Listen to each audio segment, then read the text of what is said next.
When the world outside grows still and the noise of the day finally fades, the past begins to breathe again. Good evening, my friend. Tonight, as the lamps glow softly and the streets fall silent, let us wander together into that quiet space where memory lives. Not the history of dates and empires written in schoolbooks, but the kind that lingers in candlelight, in the trembling hand that signed a treaty, in the whisper between lovers who defied a king, in the tear that fell on a soldier's letter home. History, after all, is not made of battles and borders. It is made of hearts that dared, broke, and hoped. Here we listen not to the thunder of war, but to the fragile rhythm of human longing. The search for power, the ache for freedom, the question of whether love can outlast death. So take a breath and let the noise of the modern world drift away. The night is ours now, and time moves differently here. Welcome to History After Sunset, where the past does not sleep. It waits, quietly, for someone to listen. When the night settles over old China, it settles heavy, like the weight of a forgotten empire. The lanterns along the river flicker weakly against the wind, and somewhere in the distance, a temple bell echoes through the mist. It is the sound of a civilization caught between memory and loss. To understand why socialism took root here, why it did not just survive but triumph, we must begin in that darkness, the century the Chinese call Bainian Guoqi, the 100 years of humiliation. In the middle of the 19th century, the Middle Kingdom was no longer the center of anything. For thousands of years, China had seen itself as the axis of the world, a vast realm bound together by rice, rituals, and a belief that heaven itself had blessed the emperor's rule. But by 1840, British gunboats lay in its harbors, forcing open the gates of Guangzhou with thunder and fire. Opium flowed in like a poison, numbing a proud people while silver drained out by the ton. The empire that once sent silk to Rome now found itself paying tribute to merchants from London. It was not merely defeat that wounded China, but disbelief. Disbelief that the world had moved on without it. In the flickering oil light of that century, whole dynasties crumbled. The Qing emperors clung to their throne like ghosts clutching at dust. Provinces rebelled. Famine swept the countryside. Western missionaries preached salvation while carving out foreign enclaves in Chinese cities. The Confucian order, the moral rhythm that had held families, villages, and emperors together, began to break. Imagine the streets of Canton or Shanghai then, half Chinese, half European, filled with the scent of coal smoke and fear. Chinese workers unloaded foreign goods from ships they did not own, for wages that barely fed their children. To be Chinese in that age was to live with the quiet humiliation of being a guest in your own house. And yet, amid the decay, new ideas arrived, drifting in like sparks from the industrial fires of Europe. Some spoke of liberty, others of equality, still others of revolution. Young intellectuals began translating foreign books in dimly lit rooms. Rousseau, Darwin, Marx. In coffee houses and student dormitories, they debated not just politics, but philosophy, searching for a way to awaken a sleeping giant. But for most of the population, peasants tied to the soil, workers chained to the factory floor, such ideas were distant as the moon. The language of European modernity could not feed a hungry child. Still, something deeper than words was changing. China's suffering was no longer seen as fate. It became a question. Why had the Middle Kingdom fallen behind? Was it the arrogance of its rulers, the stagnation of its scholars, or simply the cruelty of the new industrial world. Every answer carried its own revolution. Some turned toward the West, calling for democracy and capitalism. Others turned inward, hoping to rediscover the moral heart of Confucius. But a smaller, fiercer group began to whisper another possibility, that the old world could not be mended, it must be remade. The whisper grew louder after the fall of the Qing dynasty in 1911. The last emperor, a boy in silk robes, was led from the throne, and for the first time in 2,000 years, China was without an emperor. Freedom, at least in name, had arrived. But freedom without order is chaos, and chaos soon followed. Warlords divided the nation. Foreign powers still ruled its ports. Cities starved, villages burned. In this storm, the promise of the Republic died young, leaving behind a generation that believed in nothing but hunger. It was hunger, more than ideology, that prepared the soil for revolution. Across the vast countryside, peasants toiled under landlords who taxed not just their crops, but their dignity. A bad harvest meant debt. A poor family meant servitude. In the winter months, some sold their children for rice. Others drowned themselves in rivers that no longer remembered their names. When revolutionaries spoke of land reform, of equality, of bread, it was not theory they were selling, but hope. The West often imagines socialism as an argument about economics. In China, it was something more elemental, a cry from the belly, a prayer from the fields. To a people long denied both justice and pride, Marx's words were not abstractions. They were prophecy. The idea that history moved through struggle, that the oppressed could one day inherit the earth. It sounded almost biblical. And so what had begun as a philosophy in London libraries became, in the villages of Henan and Shanxi, a religion of redemption. Yet even faith needs faces. The revolution found them in young men and women who had studied abroad, in Japan, in France, in the fevered classrooms of Peking University.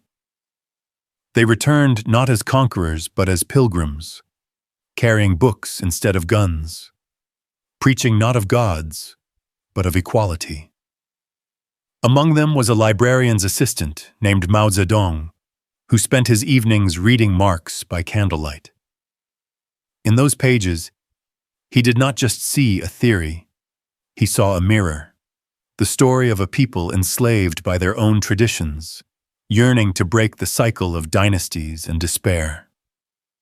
History is full of ironies, and perhaps the greatest is this.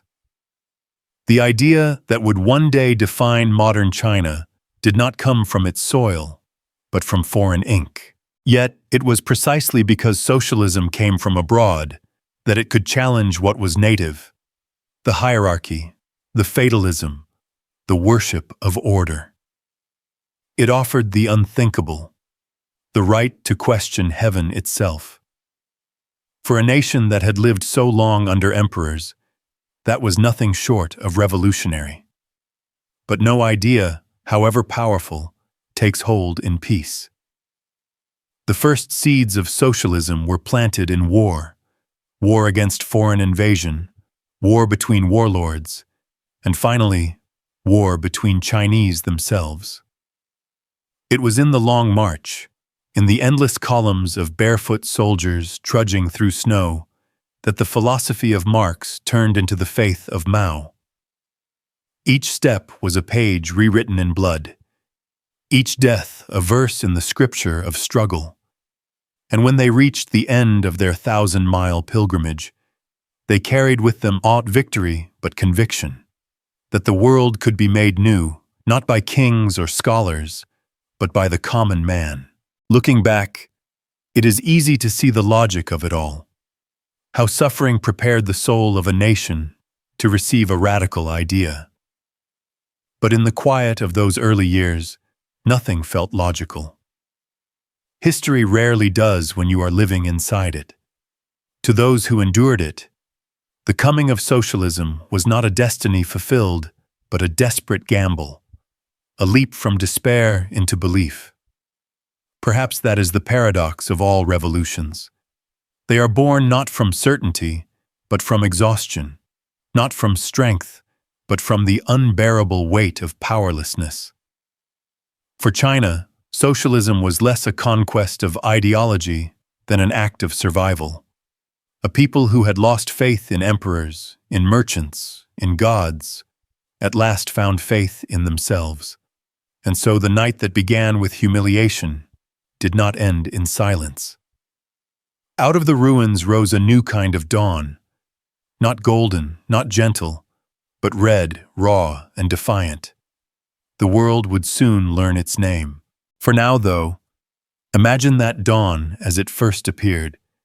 Pale light creeping over fields still wet with dew, a farmer lifting his head from the soil, and in that small, quiet motion, a sense perhaps that something vast had shifted. A century of shame had not been erased, but it had been answered. And that, dear friend, is where our story truly begins. The story of China's revolution is often told as a clash of armies or ideologies, but it was, at its heart, a story about hunger, not just for food, but for dignity. After 100 years of foreign humiliation and civil war, most Chinese had never tasted either. By the 1920s, the empire was gone, the republic broken, and faith in emperors, in heaven, in all the old certainties, had turned to dust. Out in the vast countryside, peasants still bowed before landlords as if centuries hadn't passed. Cities were choked with rickshaws and the smell of coal. In the alleys, barefoot children sold matches in winter fog. For the first time in thousands of years, China no longer knew who it was. Into that vacuum, ideas rushed like wind through broken doors.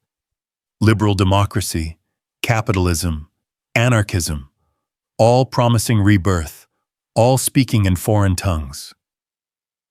But among those words was one that seemed to reach deeper. Gongchan Juyi, socialism.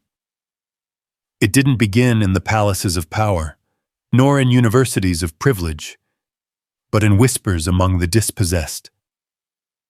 To the Chinese peasant, socialism was not a political theory.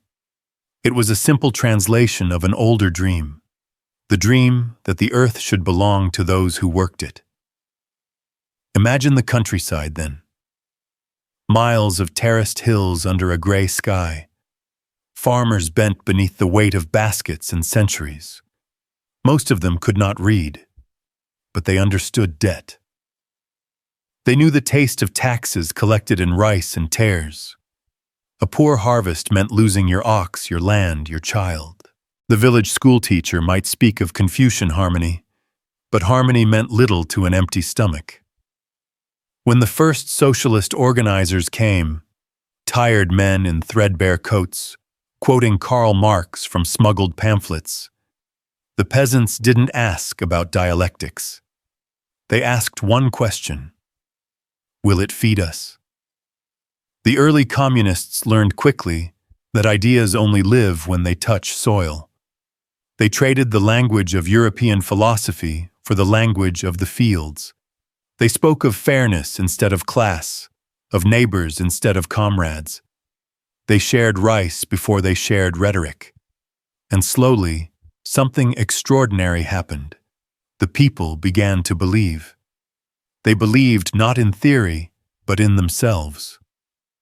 Meanwhile, the ruling elites, fragmented warlords, corrupt officials, and foreign-backed businessmen fought to keep control. The nationalist government in Nanjing built statues to unity while its soldiers looted villages. In cities, foreign signs still hung above banks and hotels. No dogs or Chinese allowed. To millions, socialism did not feel foreign at all. Capitalism was foreign. Democracy was foreign. But this promise that every man might stand equal beneath heaven, that felt ancient, almost Confucian in its moral simplicity. By the 1930s, the Communist Party numbered only in the tens of thousands, but its power came from something the nationalists never understood: patience. They did not fight for cities. They planted themselves in the countryside, among the forgotten. There, in the mud and smoke of peasant life, they built something the West rarely associates with revolution: trust. Mao and his comrades slept in farmers' huts, ate from the same bowls, shared the same lice. They organized reading circles under lantern light and taught villagers to write their own names. For the first time, the poor became subjects of history, not its victims. It was slow work, unbearably slow, but like water seeping through rock, it transformed everything it touched. When nationalist armies came to seize the villages, peasants hid the communists, not out of fear, but gratitude. The revolution had become personal. It was no longer an argument about who should rule China, but what it meant to be Chinese. Then came the war with Japan, a nightmare within a nightmare. Cities burned, refugees flooded the roads, and famine followed like a shadow. The nationalist government retreated inward, guarding its power. The communists moved outward, guarding the people. They built hospitals in caves, schools in forests, and sang songs about endurance. When soldiers fought beside villagers, shared salt and stories, the line between army and people blurred. Out of suffering came solidarity, a bond so strong that no manifesto could have created it. It was during these years that socialism ceased to be an imported idea. It became Chinese, not in origin, but in spirit. The revolution learned to wear peasant shoes. The red flag, once a foreign symbol, came to mean something deeply local: self-respect. The world saw ideology. The people felt belonging. When the war finally ended in 1945, China was exhausted, half-starved, half in ruins. Yet out of that ruin rose a strange clarity. The nationalists, backed by foreign powers, spoke of order and tradition. The communists, hardened by hardship, spoke of bread and justice. And after a century of grand promises broken, people chose the voice that spoke in their language. It is easy, from the distance of history, to say that socialism triumphed because of strategy, or leadership, or timing. But in truth, it triumphed because it listened. It listened to the rhythm of the land, to the heartbeat of millions whose names would never appear in any book. In the smoky courtyards of Shanxi and the rice paddies of Hunan, the revolution did not feel like a coup. It felt like spring after a long winter. There is a story from that time, perhaps apocryphal, perhaps true, of a village elder who, after hearing Mao speak, stood up and said, "We have been waiting for someone to remember us." That was the miracle of the Chinese Revolution. It remembered the forgotten. It turned hunger into history and despair into a kind of faith. But faith has its cost. To believe that the world could be remade was to accept that the old one must die. Many of those early believers would not live to see the dawn they fought for. Some would die in the fields, others in purges or prisons. Yet even as they fell, the movement grew. What drove them was not obedience, but a quiet conviction that no empire, no landlord, no God had the right to decide who deserved to live in dignity. To Western eyes, this faith may seem strange, too collective, too disciplined, too willing to sacrifice the individual for the whole. But to a people who had seen a century of disunity and foreign rule, the idea of unity was salvation. In the West, freedom often means the right to stand apart. In China, it came to mean the strength to stand together. And so, by the time the communists marched into Beijing in 1949, they were not conquerors, they were homecomers. The red flags that fluttered above Tiananmen were not signs of ideology, but of memory. The memory of every village that had burned, every family that had endured. The revolution's victory was less about politics than healing. As the dust of that century settled, the Chinese looked at themselves and saw, perhaps for the first time, a nation that belonged to them. Socialism had not erased the pain of the past, but it had given that pain purpose. It transformed humiliation into identity and weakness into will. Tonight, as we look back from a world built on glass and light, it is tempting to see that story as inevitable, as if history had chosen socialism for China. But nothing in history is inevitable. Every dawn is a choice, and in the long gray dawn of 1949, China chose to believe again. It believed that the poor could rule, that the land could heal, that the ghosts of the past could finally rest. Whether that belief would save or consume them, that was a question for another night. For now, the story ends where all revolutions begin, not with victory, but with faith. War has a strange way of turning belief into something solid. It burns away everything that is weak, leaving only what can survive the fire. In China, that fire lasted 14 years. It began with the rumble of Japanese boots in Manchuria and ended with the smell of ashes hanging over every village. But somewhere between those years of hunger, retreat, and ruin, an idea hardened into faith. By 1937, Japan's armies had swept deep into the Chinese mainland.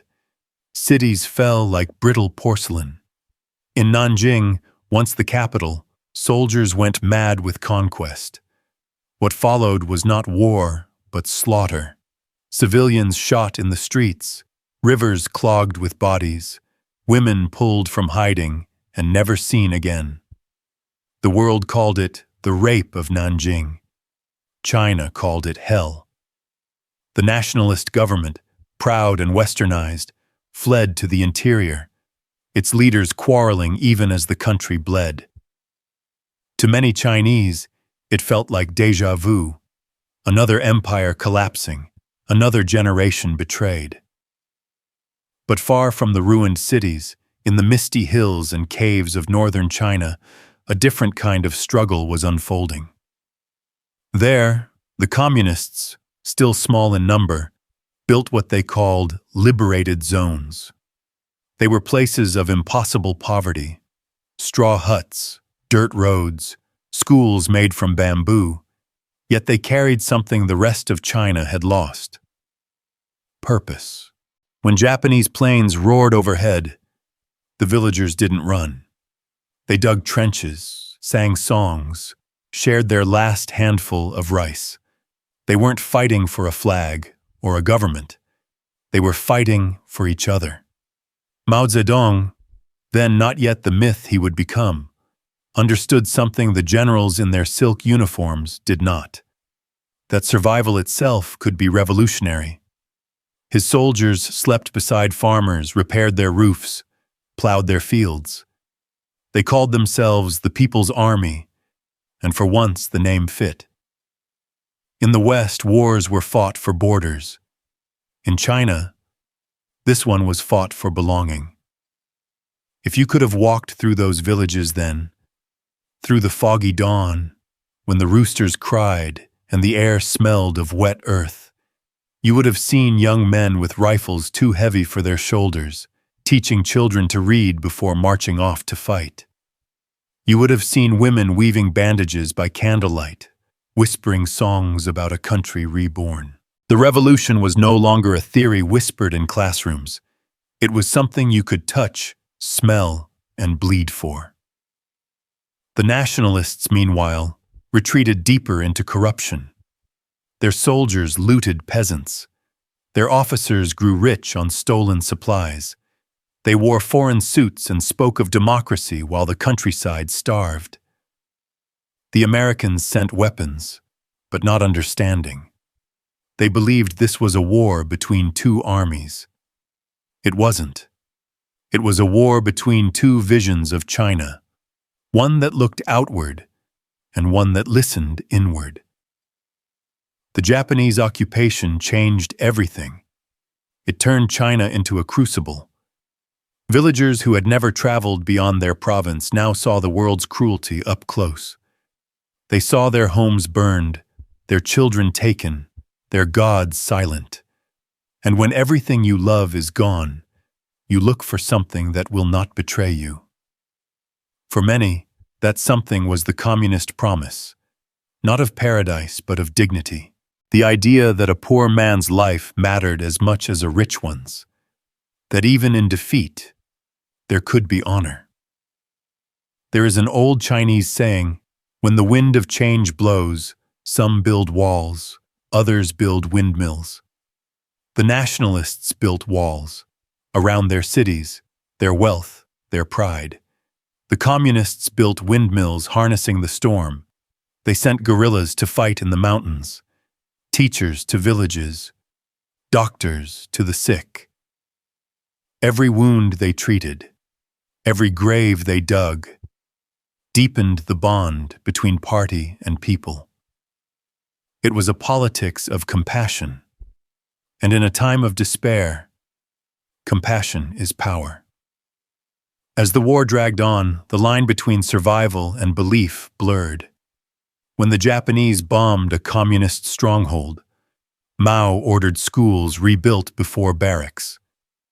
"To read is to resist," he said. In that sentence lay the heart of the revolution. Education not as privilege, but as liberation.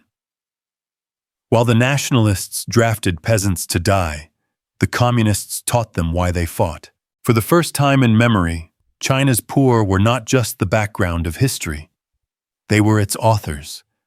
By 1945, Japan was defeated, but China was a ruin of smoke and bone.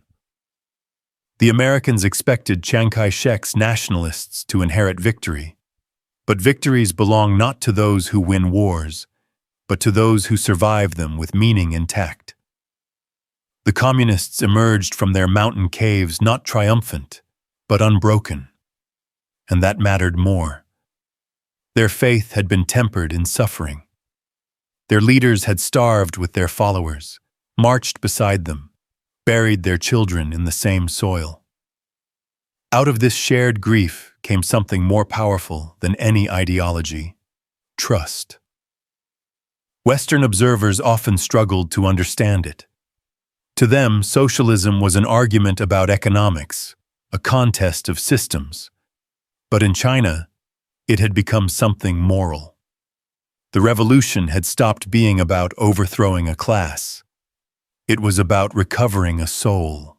After decades of humiliation, by foreigners, by warlords, by fate itself, the Chinese people no longer wanted to imitate anyone.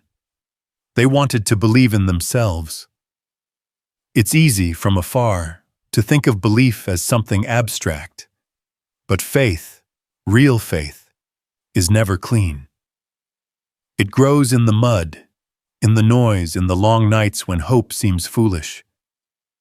During the final years of the war, there were times when the communist army had nothing to eat but tree bark.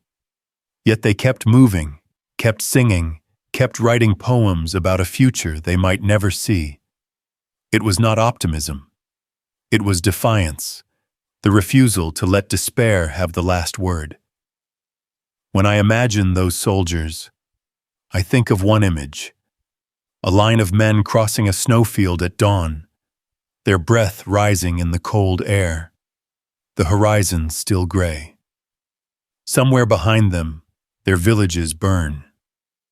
Somewhere ahead, nothing but uncertainty, yet they walk on. Not because they believe in victory, but because they believe their suffering will mean something. And perhaps that is what faith truly is, the courage to keep walking through a world on fire. When the Second World War ended, China's civil war reignited almost immediately. The nationalists returned with new weapons and old arrogance. They bombed communist villages, executed prisoners, and promised order. But order, after so much chaos, no longer inspired. The communists promised something subtler: justice, community, memory. And after years of destruction, that was what people longed for. By 1949, the two armies faced each other for the final time. The nationalists had planes and foreign aid. The communists had loyalty. One by one, villages, towns, and cities opened their gates. The red banners that rose over Beijing that October did not symbolize conquest. They symbolized endurance. A nation had crawled through its century of humiliation and stood upright at last.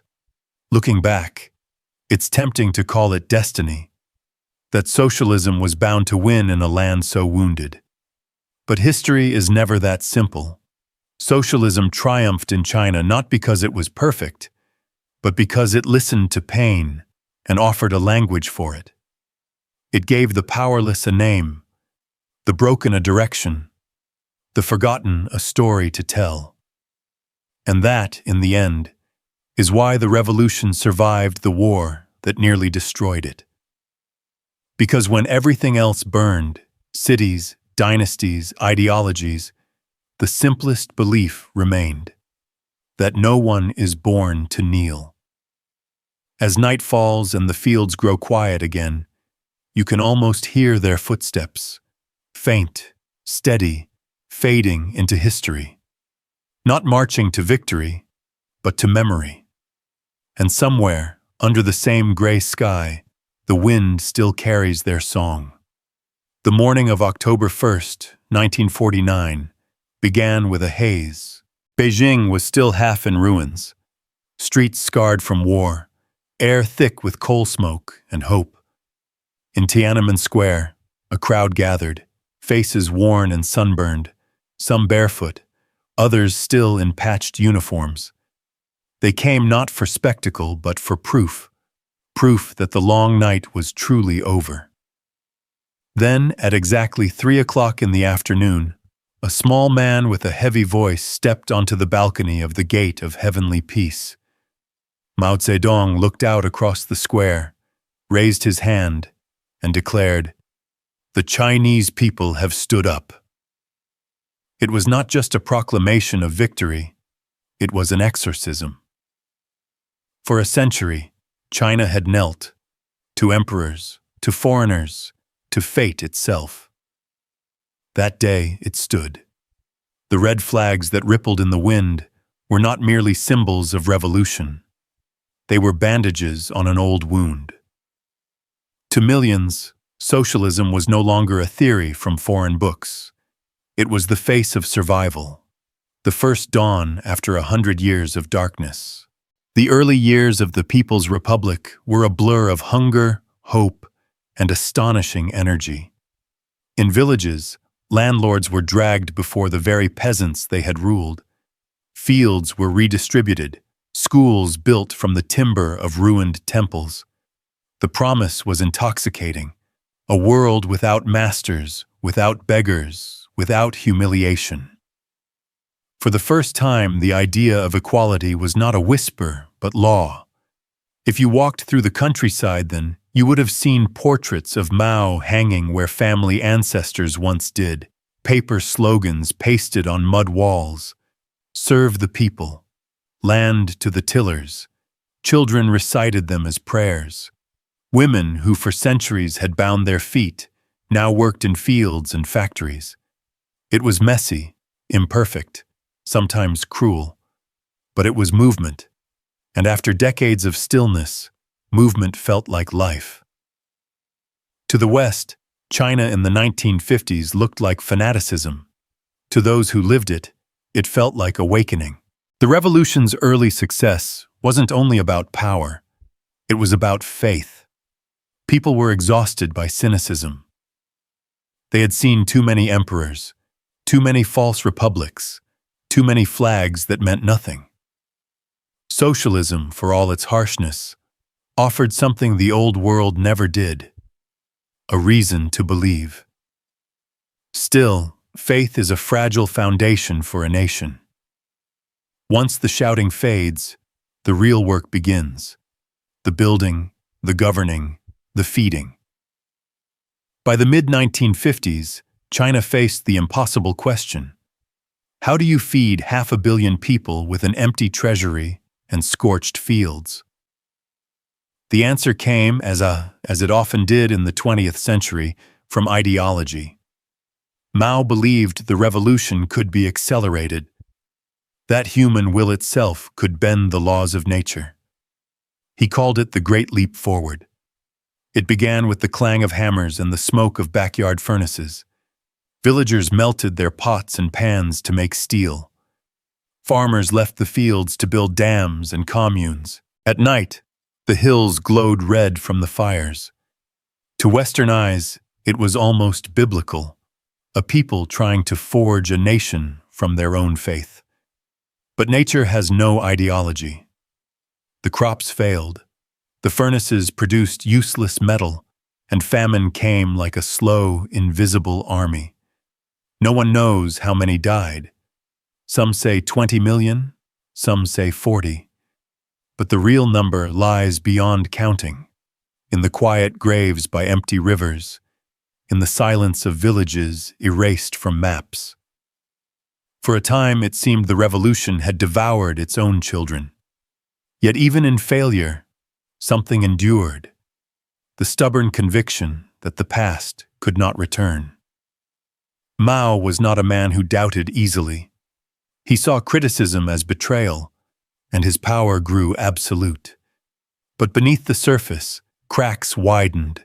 Party officials whispered of pragmatism, of learning from the Soviet Union, even from the West. Mao saw danger in such talk, the danger of forgetting what they had fought for. In 1966, he struck back with what he called the Cultural Revolution. It began, again, with idealism, the dream of purifying the revolution, of keeping it young. But like all fires, it soon burned beyond control. Schools closed. Families turned on each other. Books were torn apart in the streets. Temples smashed. Professors paraded through town squares in dunce caps. The Red Guards, teenagers drunk on purity, declared war on memory itself. The West watched with disbelief, calling it madness. To many inside China, it was both. Yet behind the chaos was a deeper wound, the fear that without constant struggle, the old hierarchies would return.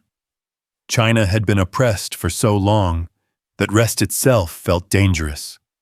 And so, in trying to protect the dream, they nearly destroyed it. When the fires finally burned out, the country was exhausted. Millions were dead or displaced. Families were broken, trust shattered. And yet, and this is the paradox that still confuses outsiders, the system did not collapse. In fact, it endured. The people who had endured every torment a century could invent did not abandon socialism. They rebuilt it. Because beneath the terror and the tears, the revolution had given them something too precious to surrender: the feeling that China belonged to them. In the late 1970s, as Mao's health faded, a new figure began to emerge from the shadows. Deng Xiaoping, short, quiet, pragmatic, a survivor of purges and prisons. He understood something Mao never had: that faith alone could not fill a rice bowl. "It doesn't matter whether a cat is black or white," Deng said, "so long as it catches mice." In that sentence, China's second revolution began, not in ideology, but in realism. Factories reopened, markets whispered back to life, and foreign investors arrived with cautious curiosity. Yet the party never lost control. The dream was redefined, not rejected. They called it socialism with Chinese characteristics, a phrase as enigmatic as the country itself. It meant that the revolution would adapt, that belief could coexist with ambition, that Marx could live beside the market. Looking back, it's easy to see contradictions. A socialist state courting capitalism, a one-party system embracing global trade. But history is rarely tidy. What mattered was that the story continued. The Chinese, weary of tragedy, did not need purity. They needed progress. And in that strange compromise between faith and survival, socialism found its permanence. The Western world, accustomed to revolutions that either burn bright or burn out, never fully understood this. In the American imagination, a revolution is an act of rupture, a declaration of independence. In China, it became an act of repair. The goal was not to destroy the old self, but to heal it. Every policy, every purge, every compromise flowed from that desire to make China whole again. When you walk through Beijing today, past glass towers and neon avenues, it's hard to imagine that within one lifetime, this was a city of ashes. But the ghosts are still there. In the stone lions outside old temples, in the smell of coal after rain. They remind us that China's modern miracle was born from ruins, and that socialism's victory was not a single event, but a long endurance. Perhaps that is the lesson this chapter leaves us with, that belief, in the end, is less about ideology than identity. For China, socialism was never merely a political system. It was a mirror, one that reflected not what they were, but what they wanted to be. The red dream they built was not without darkness. It carried tragedy, contradiction, cruelty. But it also carried something else, the quiet, stubborn refusal to disappear. And in that refusal, in that endless act of rebuilding, the revolution became more than a moment in history. It became a way of being. And so, when Mao died in 1976, and the world wondered if the dream would die with him, China did what it had always done. It bowed to the dead, turned toward the sunrise, and kept going. There are chapters in every nation's story that feel like fever dreams, too strange, too painful, too close to the heart to judge clearly. For China, that fever burned through the 1960s and 70s, a time when faith and fear became indistinguishable. The revolution that had promised equality now demanded purity, and the dream of a new world began devouring its own. Yet even in those years of chaos, the soil of belief did not wither. It hardened. It endured. Picture China in 1966. The air in Beijing is thick with the smell of coal smoke and damp paper. Loudspeakers crackle from dawn till night, repeating Mao's words like scripture. In the streets, students march in red armbands, chanting slogans until their voices grow hoarse. They are young, some, many barely 16, fools, but their eyes burn with certainty. They call themselves Red Guards, defenders of the revolution, destroyers of the past. Books are dragged from libraries, statues torn from temples, teachers paraded through the streets in dunce caps. The sound of drums mixes with the sound of weeping. To the west, it looked like madness, but to those inside it felt like salvation, a chance to start again, to cleanse what centuries of corruption had stained. Mao, aging and half-deified, urged them on. Rebellion is justified. And they believed him. After all, this was a generation born from war, raised on sacrifice. They had seen their parents starve, seen dynasties fall, seen hope collapse and rise again. To them, obedience was weakness. Revolution was life. The Cultural Revolution began as a crusade against privilege, but quickly turned inward, consuming its own children. Universities closed, families disowned one another, friends vanished overnight. The country dissolved into what one survivor later called 1,000 private wars. But beneath the chaos lay something older than ideology, a fear deeply woven into China's history, the fear of decay. For centuries, Chinese dynasties had followed the same rhythm: rise, glory, corruption, collapse. The revolution had promised to break that cycle. Yet by the 1960s, bureaucracy had returned, comfort had crept in, and Mao saw ghosts of the old empire lurking behind every desk. He did not trust power, not even his own. The Cultural Revolution was his attempt to make the revolution permanent, to keep the fire alive. In trying to preserve purity, he unleashed a storm. But storms reveal more than they destroy. Beneath the cruelty, one truth endured: belief still had power. Even as temples burned, people recited Mao's little red book like prayer, not out of fear, but out of a desperate need for meaning. To outsiders, it seemed blind devotion. To many inside, it was survival, a way to stay sane in a world unmoored. There's a story, perhaps apocryphal, of a young Red Guard who, after denouncing his father in public, returned home and found the old man waiting with tea.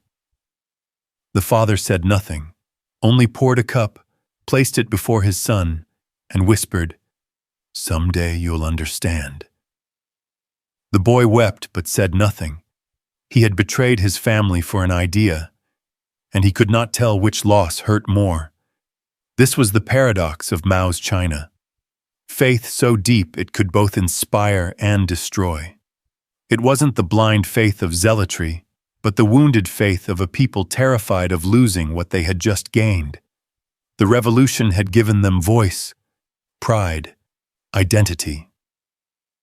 To question it felt like treason not just to the party, but to themselves. In the countryside, communes rose like islands in a gray sea, collective farms where neighbors worked, ate, and dreamed together. It was an experiment in shared humanity, and for a while it worked. Villagers built schools where none had existed, clinics where doctors once feared to tread. For people who had lived under landlords and warlords, it felt like dignity. But collective life, like all dreams of unity, carried its own cost. Privacy vanished. Thought became political. Even love was watched. The Western mind, raised on individual freedom, often struggles to understand this trade. But for China, individuality had always been a luxury. After centuries of famine and invasion, survival was a collective act. The revolution's promise was not personal liberty, it was belonging. And belonging, in a country so vast, demanded discipline. Still, beneath the surface, quiet questions stirred. Why must belief require obedience? Why must progress demand pain? In whispered conversations, in hidden diaries, a new kind of courage began to grow, not rebellion against socialism, but against certainty. The generation that had once shouted Mao's name began to see his shadow. When Mao died in 1976, the nation fell silent. No speeches, no music, only mourning. For some, it was grief. For others, exhaustion. They had lived through too much, The Great Leap famine, the endless campaigns, the betrayals, the funerals without names. Yet even as they buried their chairman, they did not bury the revolution. Because by then, socialism in China had ceased to be Mao's alone. It had become the fabric of daily life, the rhythm of work and song, the shared memory of hunger turned into discipline. That endurance, more than ideology, explains why socialism survived when so many other revolutions failed. In the Soviet Union, belief was enforced by power. In China, power was justified by belief. The people did not worship the state. They became it. The party was not a foreign ruler. It was their neighbor, their teacher, their son. When things went wrong, they cursed it like one curses fate, painfully, but without leaving. To Western observers, this resilience seemed impossible. How could a society that suffered so much still cling to its system? The answer lies in the nature of memory. Trauma, when shared, can bind as much as it breaks. For China, socialism was not only a promise of equality, it was a way to make sense of suffering. Every famine, every purge, every sacrifice became part of a story. The story of endurance. And endurance, in a land of floods and dynasties, has always been the ultimate virtue. There's a quiet dignity in that kind of survival. It doesn't shout slogans or wave banners. It simply persists. In the years after Mao's death, China could have turned its back on socialism, as others did. Instead, it reimagined it. The faith that had once burned so hot now cooled into something steadier, less about ideology, more about identity. Deng Xiaoping would soon step forward and give that faith a new shape, but the roots had already been set. A nation that equated struggle with progress, unity with strength. Looking back from the comfort of the modern world, it is easy to judge those years by their tragedies. And there were many, uncountable, unspeakable. But to understand why socialism endured, you must look beyond the pain to the purpose. Through all its storms, it remained the only system that seemed to care, however imperfectly, for the people history had forgotten.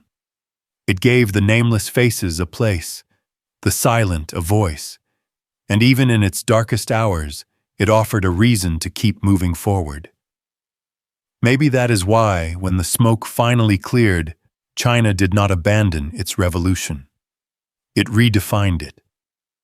It learned that ideals, like people, must survive their mistakes. And perhaps, in that hard lesson, lay the secret of its triumph, a belief strong enough to break, and yet still return to the same word, hope. As night falls again on the city that once burned its books, an old man sits outside his door, sipping tea beneath a red lantern. The air smells of dust and rain.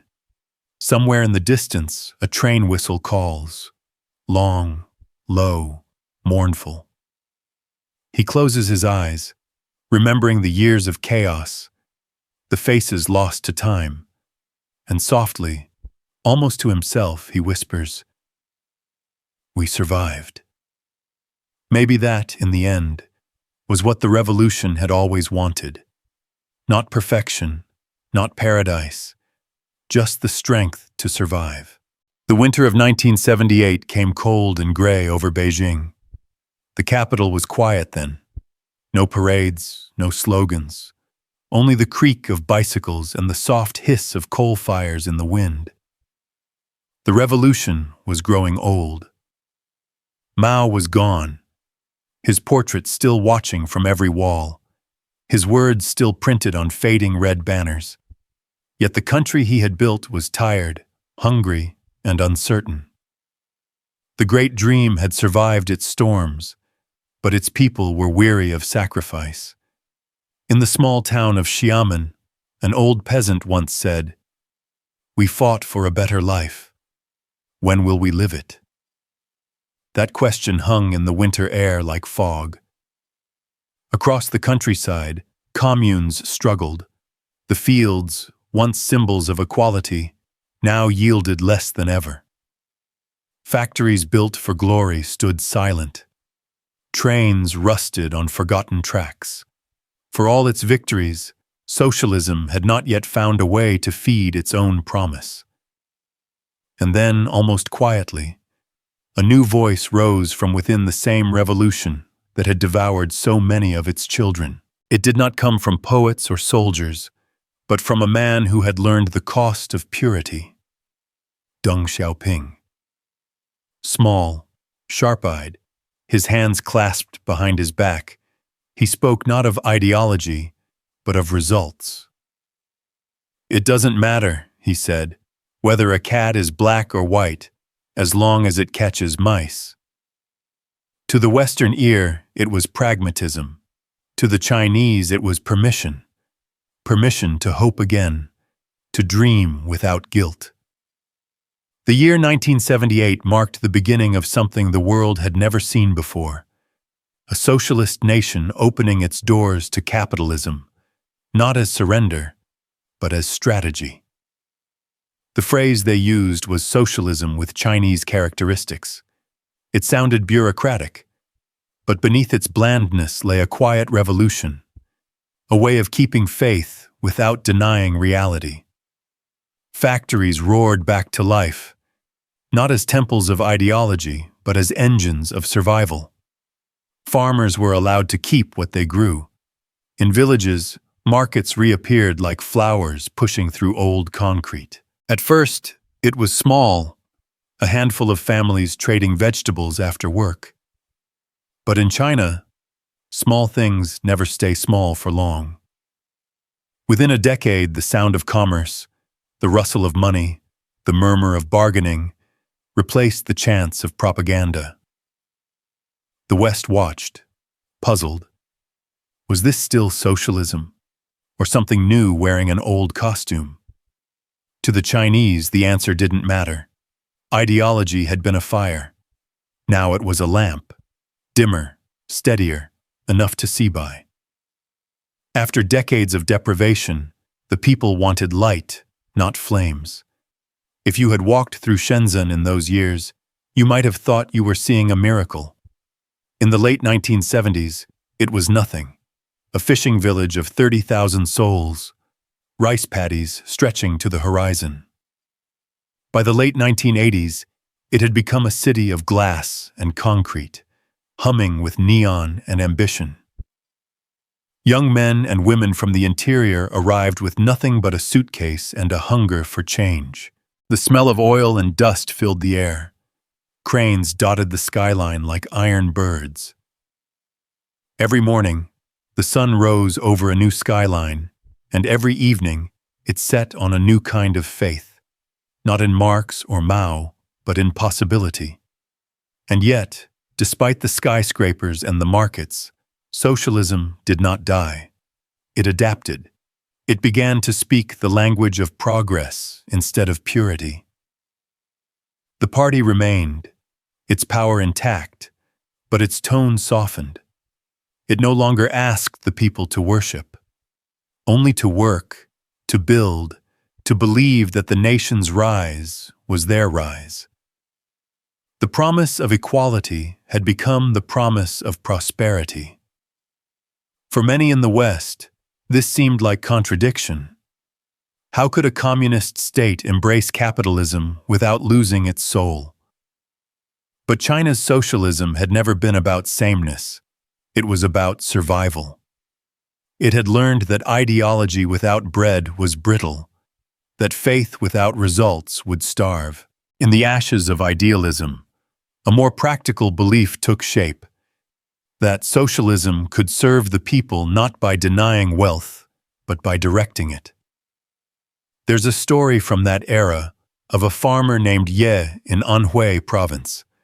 His commune was starving, his children thin. One night, he gathered a few families in secret and proposed a pact. Each household would work its own plot of land, but still contribute to the collective when harvest came. They signed the agreement in fear, sealing it with thumbprints and silence. A year later, the commune had enough food for everyone. When the government heard, they didn't arrest him. They studied him. And then they changed the law. That's how revolutions survive, not by rigid obedience, but by adaptation. While the Soviet Union clung to purity and crumbled, China learned to bend without breaking. Its socialism became less a system than a story, a living, breathing tale of resilience. It said to its people, "You have suffered enough. Now build." Of course, not everyone shared in the new prosperity.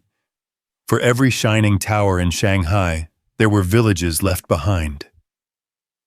Inequality grew, corruption returned, and the old ghosts of hierarchy stirred again. But for the first time in memory, the Chinese could look at the horizon and see something they had not seen in 100 years: the future. And that, perhaps, was why socialism endured. Because at its core, it was never about economic models or 5-year plans. It was about narrative. The belief that China, after centuries of humiliation, could shape its own destiny. The market may have entered the story, but the author remained the same. By the 1990s, when the Cold War had ended and the Soviet flag was lowered over the Kremlin, many in the West predicted that China would follow. But it didn't. Where others saw ideology collapsing, China saw opportunity. It studied the ruins of Moscow the way a survivor studies a wrecked ship, learning what not to repeat. The lesson was clear. Belief must evolve, or it will die. And so, socialism in China did not die. It changed its name, its clothes, its methods, but not its mission. There's something deeply human in that. Every belief system, like every person, reaches a moment when it must choose between pride and life. China chose life. It allowed itself to be imperfect, pragmatic, contradictory, and that humility became its strength. The revolution's fire had burned too hot. Now it found warmth in endurance. If you stand on the Bund in Shanghai today, looking out across the Huangpu River, you can feel it. The heartbeat of a nation that learned to rise by bending. The neon lights shimmer on the water like 1,000 flickering prayers. Behind the glass towers, somewhere deep in the smog and memory, the old China still breathes. The farmers, the poets, the soldiers who once believed that a better world could be built from faith alone. Now, that faith is quieter. It hums instead of roars. It lives in the rhythm of factories, in the patience of cities that never sleep. For all its contradictions, it has kept its soul until, not pure, not untarnished, but alive. And perhaps that is the truest victory of all. Because when the world looks at China today, its size, its speed, its certainty, it's easy to see power. Harder, but truer, is to see endurance. A civilization that refused to break, that reinvented belief until it fit the contours of reality. The phoenix does not rise the same each time. Its feathers are darker, its wings scarred, its flight slower, but it still flies. And in that flight, between ash and air, lies the story of China's socialism. Not the triumph of an ideology, but the survival of a dream. There's a certain stillness that follows great storms, the kind that doesn't come from peace but from exhaustion, a hush that lets the world remember how to breathe again. China, by the dawn of the 21st century, stood in that stillness. The guns were silent. The slogans softened. and the smell of coal smoke mingled with perfume and diesel on Beijing's endless boulevards. For the first time in living memory, the country was no longer chasing survival. It was learning how to live. And yet, beneath the skyscrapers and high-speed trains, socialism still pulsed, quieter now, almost invisible, but unmistakable. It had ceased to be a banner. It had become a rhythm. You could feel it in the way people queued for buses, in the collective patience of cities that seemed to hum in unison, in the faith that the nation, no matter how vast, how crowded, would keep moving forward together. The Western mind often asks, how did it last?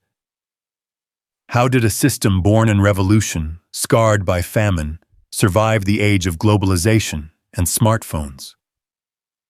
The answer is simple, and yet impossibly complex. Socialism did not survive in China by resisting change. It survived by absorbing it, by turning each defeat into fuel, each contradiction into continuity. To understand that, you must look beyond the policies and see the people. The farmers who once tilled collective fields now run online stores. The workers who once memorized party slogans now drive ride-hailing apps through neon streets. The old revolutionary songs are remixed into pop music, their anthems echoing softly in karaoke bars. It's no longer about ideology. It's about inheritance. A memory that whispers, we've been through worse. We can endure anything. That endurance, that quiet confidence, may be socialism's truest legacy. It gave China a lens through which to see hardship not as tragedy, but as duty. To Western ears, that can sound cold. To the Chinese, it's almost comforting. Every generation has carried its share of struggle. The revolution simply gave that struggle meaning. If you walk through Shanghai at dawn, you can still see it, in the janitors sweeping the marble floors of train stations before the rush begins, in the noodle vendor lighting his stove beneath the elevated tracks, in the elderly men performing Tai Chi in the mist of the Bund, their slow, deliberate motions tracing centuries of continuity. They are not thinking about Marx or Mao, but they are living the aftermath of both. A society that believes in collective rhythm more than individual spotlight, in balance more than brilliance. That is perhaps the most misunderstood part of China's socialism. It didn't defeat capitalism. It tamed it. The system that once preached equality over ambition learned to let ambition serve equality. The result was neither communist nor capitalist in Western terms. It was something else entirely, something that fit the shape of its history. In the American imagination, success is an individual climb, a lone figure on a mountain peak, wind in his hair, eyes on the horizon. In the Chinese imagination, success is the mountain itself rising. It's collective, slow, deliberate, sometimes suffocating, but profoundly shared. That's the spirit socialism left behind. The belief that one's story only matters because it belongs to something larger. But belief, even gentle, comes with a cost. Modern China still wrestles with the ghosts of its past, with censorship, inequality, the tension between control and freedom. Yet even those contradictions reveal the same underlying truth. This system has always been less about doctrine than about destiny. It was never a perfect ideology. It was a bridge, from poverty to power, from humiliation to confidence. There's a Chinese proverb that says, "The water that bears the boat is the same that may swallow it." And socialism became both, the force that lifted China and the weight that still shapes its path. But unlike the revolutions that burned out in purism or pride, this one learned to flow. If you listen closely in Beijing's old hutongs at night, you can still hear the echo of radios playing faintly through open windows, state news, children's laughter, the clinking of mahjong tiles. The city hums like an enormous machine, but its rhythm is deeply human. A grandmother hangs laundry under red paper lanterns. A young engineer sketches designs for a satellite. Between them, across generations, runs an invisible thread, the faith that tomorrow will be a little better than today. That, in the end, may be socialism's most powerful transformation, not political, but psychological. It replaced despair with direction. It taught an entire people to believe in forward motion, even when the road ahead was unclear. The revolution gave them unity. The decades that followed gave them momentum. For the West, this can be difficult to grasp. Freedom, in the American sense, often means saying no, the right to dissent, to stand apart, to resist the collective. But in China, freedom has long meant something quieter, the ability to move without chaos, to live without fear of collapse. After centuries of invasion, famine, and civil war, that stability became sacred, and socialism, for all its faults, gave it form.